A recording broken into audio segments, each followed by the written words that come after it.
পুরুলিয়ার ময়ূর পাহাড়ে এখন আমরা। আর এই ময়ূর পাহাড়ের ওয়াচ টাওয়ার থেকে যতদূর চোখ যায় সবুজে সবুজ বনভূমি, পাহাড় অতিক্রম করে ঠিক তার ওপাশে আমাদের প্রতিবেশী রাজ্য ঝাড়খণ্ড। আর এই ওয়াচ টাওয়ারে আসার পর আমার কবি সুকান্ত ভট্টাচার্যের প্রিয়তমসু কবিতার প্রথম এবং শেষ কিছু অংশ আমার খুব মনে আসছে। সীমান্তে আজ আমি প্রহরী, অনেক রক্তাক্ত পথ অতিক্রম করে আজ এখানে এসে থমকে দাঁড়িয়েছি স্বদেশের সীমানায়।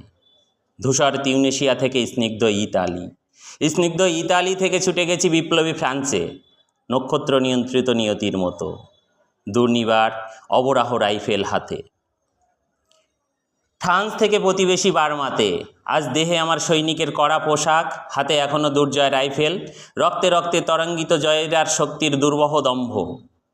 আজ এখন সীমান্তের প্রহরী আমি, আজ নীল আকাশ আমাকে পাঠিয়েছে নিমন্ত্রণ। আর সামনে নয়, এবার পেছনে ফেরার পালা। জয়ের জন্য যুদ্ধ করেছি অনেক, এবার যুদ্ধ তোমার আর আমার জন্য। প্রশ্ন করো যদি এই যুদ্ধ করে পেলাম কি, তার উত্তর তিউনেশিয়ায় পেয়েছি জয়, ইতালিতে জনগণের বন্ধুত্ব, ফ্রান্সে পেয়েছি মুক্তির মন্ত্র, আর নিষ্কণ্টক বার্মায় পেলাম ঘরে ফেরার তাগাদা।